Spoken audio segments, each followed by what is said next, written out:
وہ ہمارا نظریہ یہ ہے کہ امام کے پیچھے سورۃ فاتحہ نہیں پڑھنی، اگرچہ جو پڑھتے ہیں اس پر کوئی سخت فتویٰ نہیں ہم دیتے، بعض آئمہ پڑھتے ہیں، لیکن سمجھانے کے لیے امام اعظم ابو حنیفہ رحمۃ اللہ علیہ کی رائے ہے کہ امام کے پیچھے سورۃ فاتحہ نہیں پڑھنی۔ ہمارے پاس دلیل ہے، قرآن کہتا ہے جب قرآن پڑھا جائے تو خاموشی سے سنو، اور حضور کا فرمان موجود ہے مصنف ابن ابی شیبہ میں کہ امام کی قرات ہی مقتدی کی قرات ہے۔ بزرگ کہتے ہیں کہ دلیل اس طرح کی دو کہ سامنے والے کے ذہن تک بات پوری اتر جائے، آپ اسے سمجھا پائیں۔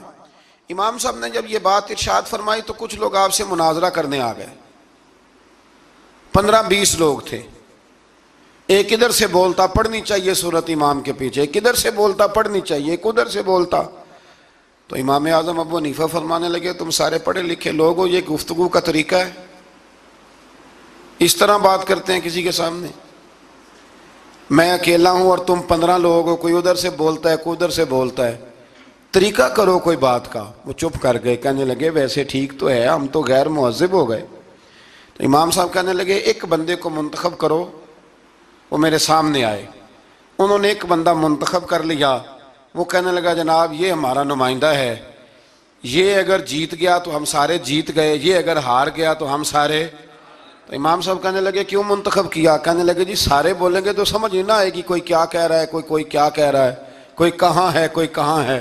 تو امام صاحب کہنے لگے میرا بھی مسئلہ یہی ہے، ایک الحمدللہ رب العالمین پہ ہے اور دوسرا صراط الذین انعمت علیہم پہ ہے۔ تو میں بھی کہہ رہا ہوں کہ جو امام آگے لگا لیا نا اس پر اعتبار کرو، اس پر اعتبار کرو۔ تو دلیل وہ دیں کہ جو دلیل سامنے والے کے ذہن میں اتر جائے۔ چلیں جی تھوڑا آگے چلتے ہیں۔ اللہ کریم نے نا آگے ایک اور مثال بیان کی، یہ جو بہت سارے لوگوں کے دلوں میں خیال آتا ہے نا قبروں میں جائیں گے ہڈیاں گل جائیں گی سڑ جائیں گی تو کیسے اٹھیں گے، تو اسی پارے کی آیت نمبر 259 میں اللہ تعالیٰ نے ہمارا وہ مسئلہ بھی حل کیا اور 2 واقعات تفصیل کے ساتھ تیسرے پارے میں بیان فرمائے۔ اللہ کریم فرماتے ہیں کہ کیا آپ نے اس شخص کو نہیں دیکھا کہ جو ایک ایسی بستی پر سے گزرا وَهِيَ خَاوِيَةٌ عَلَىٰ عُرُوشِهَا، جو اپنی چھتوں کے بل گری پڑی تھی، یعنی بستی تباہ ہو گئی تھی۔ وہ آدمی وہاں سے گزرا، وہ حضرت عزیر علیہ السلام تھے بہت سارے مفسرین کے نزدیک۔ بعض نے یہ لکھا ہے کہ چونکہ یہاں اللہ نے کسی کا ذکر نہیں کیا تو ہم بھی کسی کو مخصوص نہیں کرتے، لیکن کثیر کی تعداد یہ ہے کہ حضرت عزیر تھے، آپ گزرے ایک بستی میں تو آپ نے دیکھا کہ وہ بستی تباہ حال ہو گئی ہے اور زمین پلٹ دی گئی ہے، چھتوں کے اوپر لوگ مرے ہوئے پڑے ہیں۔ تو آپ کے دل میں خیال آیا کہ یا اللہ تو انہیں کیسے زندہ کرے گا بعد موتہا، مرنے کے بعد۔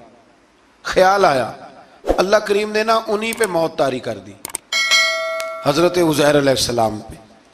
ان کے پاس تھوڑا سا کھانا تھا، ایک گدھا تھا، درخت کے نیچے لیٹ گئے گدھے کو باندھ کے، اللہ تعالیٰ نے ان پر نیند طاری کی اور وہ 100 سال تک سوتے ہی رہے۔ وہ بے آباد بستی آباد ہو گئی، وہاں شہر آباد ہو گیا، دنیا آباد ہو گئی، زمانہ آباد ہو گیا۔ آپ جب سوئے تو آپ کی عمر مبارک 40 سال تھی، 100 سال کے بعد اٹھے، ثم بعثا، جب اٹھے قال کم لبثت، اللہ نے فرمایا کتنی دیر سوئے، قال لبثت یوما او بعد یوم، کہنے لگے یا ایک دن سویا ہوں یا دن کا تھوڑا سا حصہ۔ تو رب کریم نے فرمایا نہیں، آپ تو 100 سال تک سوئے رہے۔ فرمایا وہ دیکھو ذرا گدھے کی طرف، وہ گدھا جو تھا نا ان کا وہ گل سڑ گیا، ہڈیاں بکھر گئیں، اور وہ جو کھانا تھا نا پھل تھے، شربت تھا، سالن تھا، اس کا حال یہ ہے کہ لم یتسنہ، وہ باسی بھی نہیں ہوا۔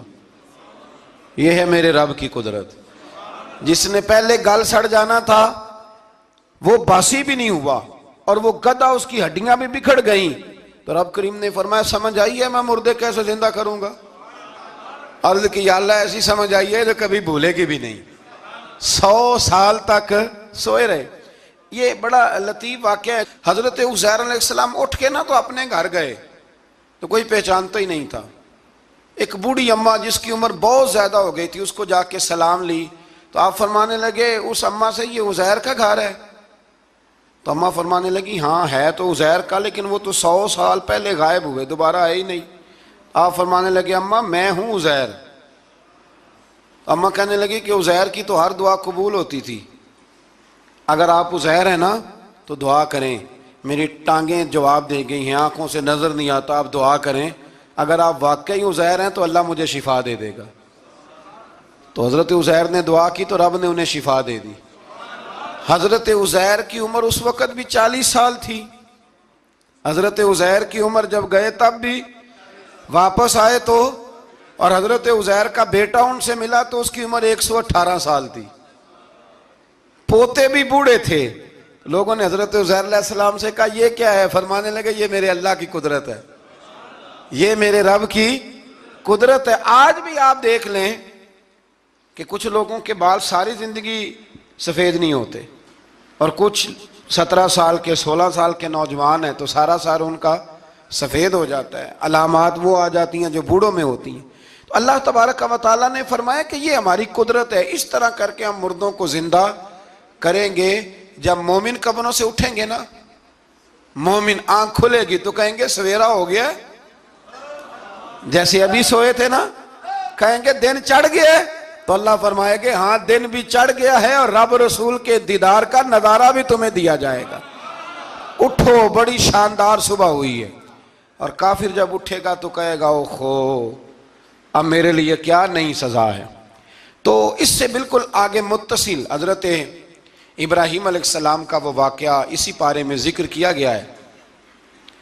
جب حضرت ابراہیم علیہ السلام نے کہا تھا کہ اے اللہ مجھے دکھا تو مردے کیسے زندہ کرے گا، تو رب کریم نے فرمایا یقین نہیں. عرض کی یا اللہ اطمینان قلبی کے لیے.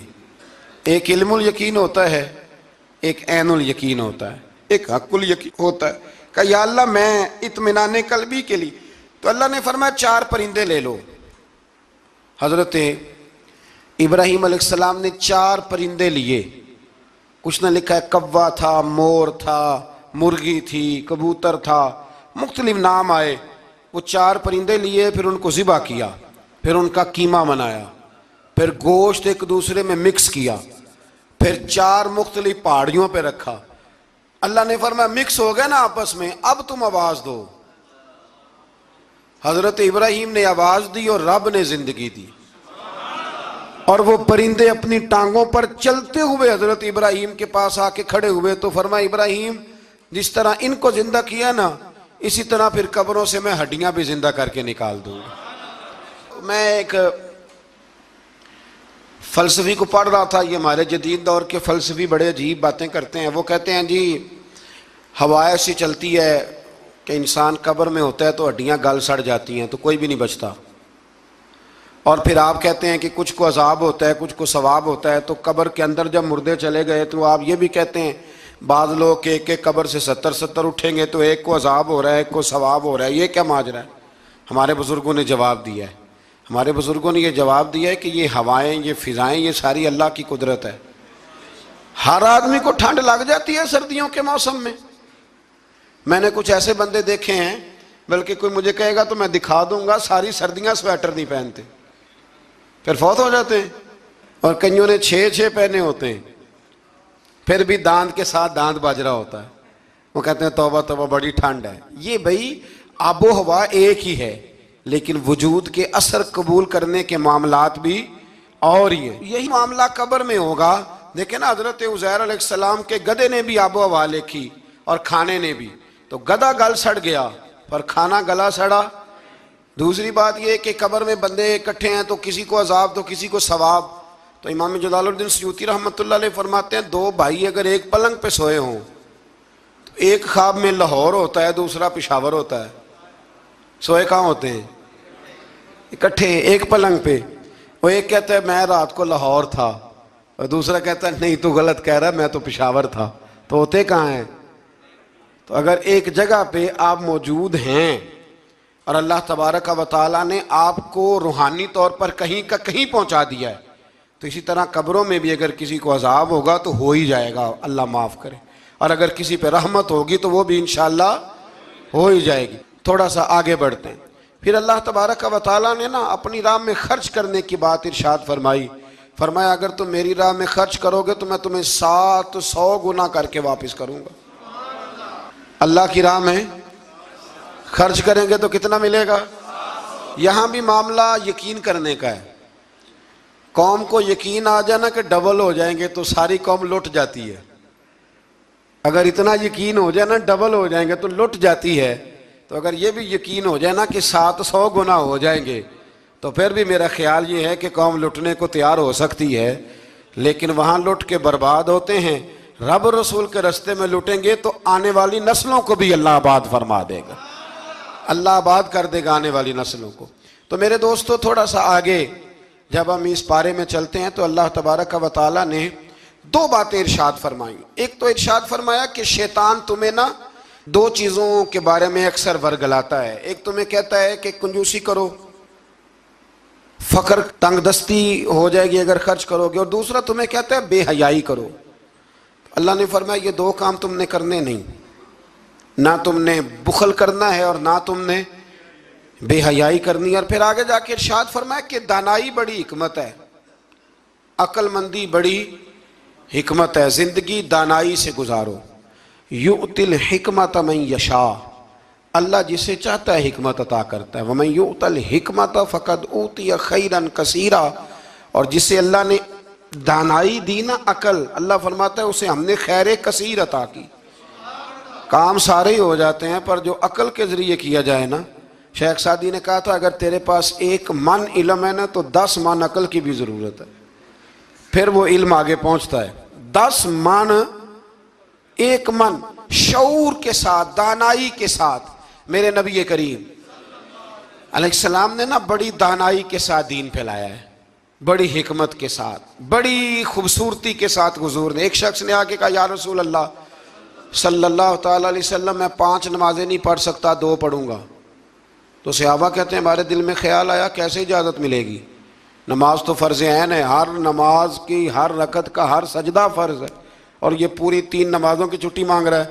لیکن حضور نے حکمت سے دین پھیلایا, دانائی سے.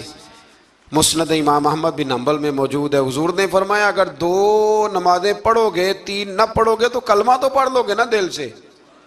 حضور پڑھ لوں گا, فرمایا چل تو 2 ہی پڑھ لینا, کلمہ پڑھ صحیح. حضرت ابو ہریرہ کہتے ہیں اس نے 3 نمازوں کی چھٹی کی شرط پر کلمہ پڑھا, ابھی پورا ہفتہ نہیں ہوا تھا کہ اس نے 5 نمازیں کیا تہجد بھی شروع کر دی. اس شخص نے پھر اشراق اور چاشت بھی پڑھی, وہ ساری رات مصلی پہ بھی بیٹھا. لہٰذا دانائی کے ساتھ. گھر بھی آپ کا حکمت سے چلے گا, دانائی سے چلے گا. دکان بھی آپ کی حکمت اور دانائی سے چلے گی. تو مسلمان اس کو نہیں کہتے جو جذباتی ہو جائے, جو فٹافٹ مرانے پہ اتر آئے, اس کو کہتے ہیں جو بڑی دانائی کے ساتھ حکمت کے ساتھ چیزوں کو لے کے آگے بڑھتا ہے. پھر اللہ تبارک و تعالیٰ نے نا 5ویں سے 6ٹھے رکوع میں سود کی حرمت بیان کی. اور اللہ کریم نے فرمایا کہ یہ جو لوگ کہتے ہیں نا کہ سود بھی تجارت کی طرح ہی ہے, یہ بھی تو کاروبار ہی ہے, فرمایا قیامت کے دن یہ اس طرح کھڑے کیے جائیں گے جس طرح کسی کو شیطان چھو لینا. شیطان چھوتا ہے تو وہ آدمی یوں ہو جاتا ہے جیسے پاگل ہو گیا ہے. تو ان لوگوں کو جو سود اور کاروبار کو ایک کہتے ہیں, انہیں بھی قیامت میں پاگلوں کی طرح کھڑا کیا جائے گا. اور پھر اللہ تعالیٰ نے حکم دیا, فرمایا سود چھوڑ دو جو باقی رہ گیا ہے, اس سے جان چھڑا لو. اور اگر تم نے ایسا نہ کیا فَإِن لَمْ تَفْعَلُوا, اگر تم نے ایسا نہ کیا فَأْذَنُوا بِحَرْبٍ مِّنَ اللَّهِ وَرَسُولِهِ, پھر اللہ اور اس کے رسول سے جنگ کرنے کے لیے تیار ہو جاؤ. طویل ترین آیت قرآن مجید کی, آیت نمبر 282. اس میں اللہ تعالیٰ نے فرمایا جب بھی تم نے لین دین کرنا ہے اسے لکھنا ہے. ایک لفظ سے نا مجھے تو کئی دفعہ چڑی ہو جاتی ہے, وہ لفظ ہے کہ مجھے اعتبار ہے. میں کہتا ہوں کہ وہ والدین بڑے ظالم ہیں جو کہتے ہیں مجھے جوان بچی اکیلی کالج جاتی ہے تو مجھے اعتبار ہے. جوان بچے کو 10-20 ہزار روپیہ جیب میں ڈال کے گلی میں بھیج دیتے ہیں اور کہتے ہیں مجھے اعتبار ہے. اسی طرح وہ لوگ بھی بڑے ظلم کرتے ہیں جو اپنے بھائی کے ساتھ لین دین کرتے ہیں, تحریر نہیں کرتے اور کہتے ہیں مجھے اعتبار ہے. اللہ کو بھی تو اعتبار ہے نا اپنے بندوں پہ. تو رب فرماتا ہے میرے بندو جب لین دین کرو تو اسے لکھ لو. یہ قرآن کا حکم ہے, یہ میرے رسول کی سنت ہے, یہ میرے نبی کا طریقہ ہے. جب بھی لین دین کریں اسے تحریر کریں, اسے طے کریں, اچھے طریقے سے نوٹ کریں, تاکہ وہ کسی جگہ پہ جا کے بھی کوئی معاملہ بھی کمزوری کا باعث نہ بنے۔ تو اس آیہ کریمہ میں اللہ کریم نے یہ بھی ارشاد فرمایا کہ للہ ما فی السماوات و ما فی الارض، آگے جا کے فرمایا کہ زمین آسمان میں جو کچھ بھی ہے ان سب کا مالک اللہ ہے۔ ہمیں اللہ نے جو کچھ دیا نا وہ استعمال کرنے کے لیے دیا ہے۔